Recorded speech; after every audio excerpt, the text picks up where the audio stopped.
বিসমিল্লাহির রহমানির রহিম। আসসালামু আলাইকুম। আজকে আমি আপনাদেরকে তৈরি করে দেখাবো তুরস্কের খুবই জনপ্রিয় পটেটো পাই। বিকেলে নাস্তা অথবা বাচ্চাদের টিফিনে তৈরি করে দেখতে পারেন। ছোট বড় সবার কাছে খুবই ভালো লাগবে।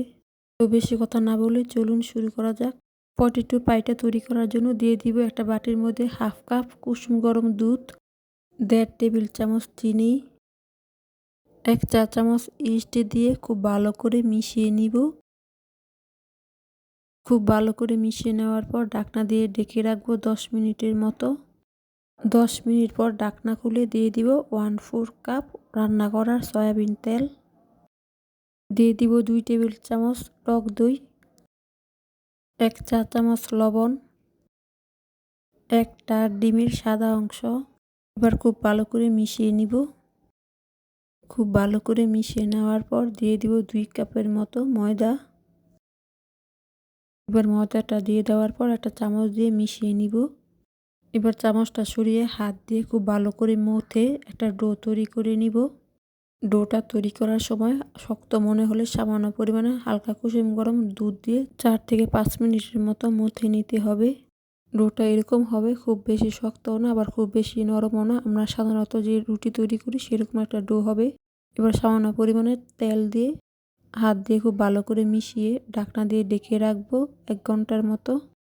এবার চুলায় একটা কড়াই বসিয়ে দিয়ে দিব 3 টেবিল চামচ রান্না করার সয়াবিন তেল। তেলটা দিয়ে দেওয়ার পর যখন তেলটা খুব ভালো করে গরম হয়ে আসবে সেই পর্যায়ে দিয়ে দিব 2টা মিডিয়াম সাইজের পেঁয়াজ কুচি, হাফ চা চামচ রসুন বাটা। এবার নেড়ে চেড়ে 3-4 মিনিটের মতো ভেজে নিব, এতে করে রসুনের কাঁচা গন্ধটা চলে যাবে। 3 থেকে 4 মিনিট পর দিয়ে দিব 1 কাপ ক্যাপসিকাম। ক্যাপসিকামটা দিয়ে দেওয়ার পর নেড়ে চেড়ে 2 থেকে 3 মিনিটের মতো ভেজে নিব। 2-3 মিনিট পর ভেজে নেওয়ার পর দিয়ে দিব 1 চা চামচ গোলমরিচ গুঁড়া, 1.5 চা চামচ লাল মরিচের গুঁড়া, হাফ চা চামচ ধনিয়ার গুঁড়া, হাফ চা চামচ লবণ।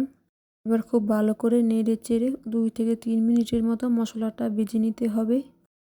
এবার দিয়ে দিব 2টা মিডিয়াম সাইজের আলু সিদ্ধ করে কিউব করে কেটে নিয়েছি। খুব ভালো করে নেড়ে চেড়ে কিছুক্ষণ সময় নিয়ে ভেজে নিতে হবে।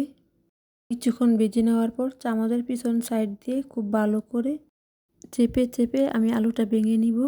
এবার একটা বাটির মধ্যে 3টা ডিম নিয়ে সামান্য পরিমাণে লবণ দিয়ে খুব ভালো করে ডিমটা চামচ দিয়ে মিশিয়ে নিব। খুব ভালো করে ডিমটা মিশিয়ে নেওয়ার পর এবার একটা ফ্রাই প্যানে আমি 1 টেবিল চামচের মতন তেল দিয়ে ডিমটা ভেজে নিব। খুব ভালো করে নেড়ে চেড়ে ডিমটা ভেজে নিতে হবে। ভেজে নেওয়া ডিমটা দিয়ে দিব কড়াইতে সম্পূর্ণ ডিম দিয়ে দেওয়ার পর নেড়ে চেড়ে 2 থেকে 3 মিনিট ভেজে চুলা থেকে নামিয়ে নিব। এই পর্যায়ে লবণটা চেক করে নেবেন। 1 ঘন্টা পর ঢাকনা খুলে দিব। ঢাকনা খুলে দেওয়ার পর হাত দিয়ে চেপে চেপে ভেতরে থাকা বাতাসটা বের করে দিতে হবে। এবার ডোটা বোর্ডের উপরে নিয়ে কেটে সমান 2 ভাগে ভাগ করে নিব। এবার সেখান থেকে একটা ভাগ নিয়ে খুব ভালো করে গোল করে একটা বড় রুটি তৈরি করে নিতে হবে। রুটি বেলার সুবিধার্থে সামান্য পরিমাণের ময়দা দিয়ে খুব ভালো করে বড় একটা রুটি তৈরি করে নিব। রুটিটা তৈরি করার পর একটা সাইডে সরিয়ে রাখবো। সরিয়ে এবার একটা বেকিং ট্রের মধ্যে সামান্য পরিমাণে রান্না করা সয়াবিন তেল দিয়ে খুব ভালো করে ব্রাশ দিয়ে ব্রাশ করে নিতে হবে। এবার আগে থেকে তৈরি করে রাখা রুটিটি বেকিং ট্রের মধ্যে দিয়ে খুব ভালো করে হাত দিয়ে চেপে চেপে দিতে হবে। এবার কিছুক্ষণ আগে তৈরি করে রাখা ডিম আর আলু ভাজিটা রুটির মাঝ বরাবর দিয়ে সমান করে ছড়িয়ে একটু চেপে চেপে দিতে হবে। আর একটা সাইডে বেকিং ট্রেটা সরিয়ে বাকি যে আরেকটা রুটির ডো ছিল সেটা দিয়ে আরেকটা রুটি তৈরি করে নিব।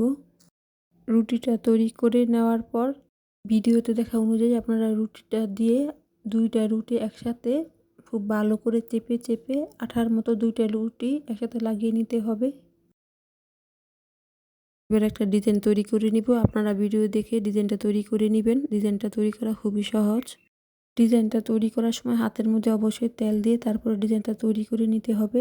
ডিজাইনটা তৈরি করে নেওয়ার পর বাটির মধ্যে ডিমের কুসুম নিয়ে সামান্য পরিমাণে দুধ দিয়ে ভালো করে মিশিয়ে ব্রাশ করে দিতে হবে। ব্রেডে ডিমটা ব্রাশ করে দেওয়ার পর দিয়ে দিব কালো এবং সাদা তিল। তিলটা দিয়ে বেক করে নিব 180 ডিগ্রি সেলসিয়াসে 20 মিনিটের মতো বেক করতে হবে। ওভেন থেকে বের করে এবারে আমি কাপড় দিয়ে ঢেকে রাখবো যতক্ষণ না ঠান্ডা হয়ে যাচ্ছে। ঠান্ডা হয়ে যাওয়ার পর আমি কাপড়টা সরিয়ে নিব।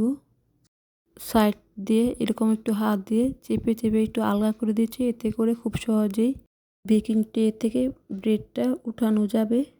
ভিডিওতে দেখে অবশ্যই বুঝতে পারছেন কতটা সফট হয়েছে। দেখুন নিচের দিকটাও অনেক সুন্দরভাবে বেক হয়েছে। সার্ভিং প্লেটে নিয়ে আমি আপনাদেরকে কেটে দেখাচ্ছি এর ভেতরটা দেখতে কেমন হয়েছে। তুরস্কের পটেটো পাইটা কিন্তু খেতে অনেক বেশি মজার।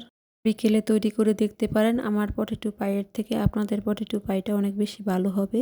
টমেটো সস, মেয়োনিজ অথবা যে কোনো সসের সঙ্গে পটেটো পাইটা খেতে খুবই ভালো লাগে। জানি না আজকের ভিডিওটা আপনাদের কাছে কেমন লেগেছে। ভালো লাগলে অবশ্যই যারা এখনও আমার চ্যানেলটি সাবস্ক্রাইব করেনি লাইক দিয়ে অবশ্যই চ্যানেলটি সাবস্ক্রাইব করে দিবেন। আর যারা সাবস্ক্রাইব করেছেন তাদেরকে অসংখ্য ধন্যবাদ। আমার রেসিপিগুলো আপনাদের কাছে ভালো লাগলে আপনাদের ফ্রেন্ডস এবং ফ্যামিলির সাথে শেয়ার করবেন। আজকের মতো এতটুকুই। সবাই ভালো থাকবেন। আল্লাহ হাফেজ।